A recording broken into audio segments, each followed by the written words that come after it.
أعوذ بالله من الشيطان الرجيم بسم الله الرحمن الرحيم Assalamu alaikum wa rahmatullahi wa barakatuh. Que la grâce et la bénédiction d'Allah soient sur tout un chacun de nous. Chers frères et sœurs, comme nous allons le poursuivre, vous le savez déjà, le rappel des hadiths du prophète Mohammed sallallahu alayhi wa sallam, celui avec lequel nous allons nous entretenir aujourd'hui, c'est celui retrouvé dans les recueils de l'imam Ahmad, le hadith 544 du premier chapitre. C'est également dans le troisième chapitre, le hadith numéro 587, dans les recueils de l'imam Muslim, dans le hadith dans lequel le prophète Mohammed sallallahu alayhi wa sallam rapporte que il y a trois invocations, trois catégories d'invocations qui ne sont jamais rejetées par Dieu. Trois catégories de personnes, lorsqu'ils invoquent Dieu, Dieu accepte forcément leur invocation.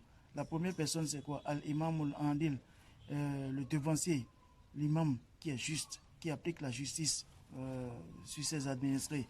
Ça peut être un chef d'État, ça peut être un chef de famille, ça peut être le responsable d'une ONG, en tout cas celui qui a déjà un groupe de personnes qu'il draine.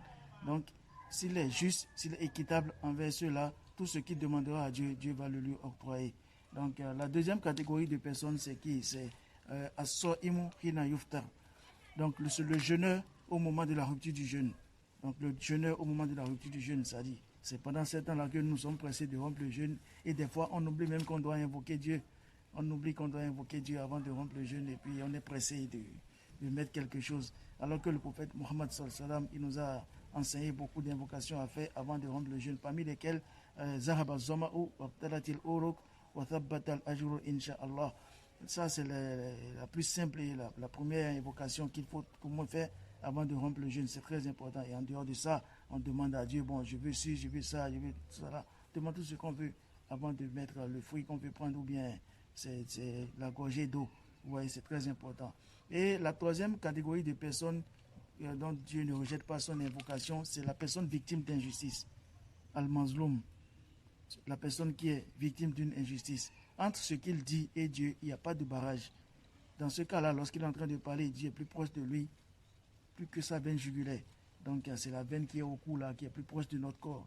Ça là, on appelle veine jugulaire. Donc Dieu est plus proche de nous que cette veine-là.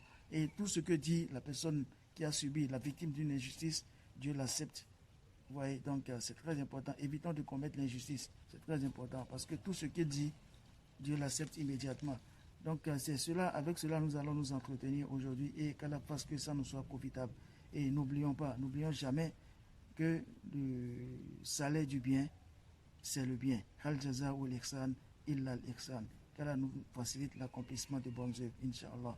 Wassalamu alaikum wa rahmatullahi wa barakatuh.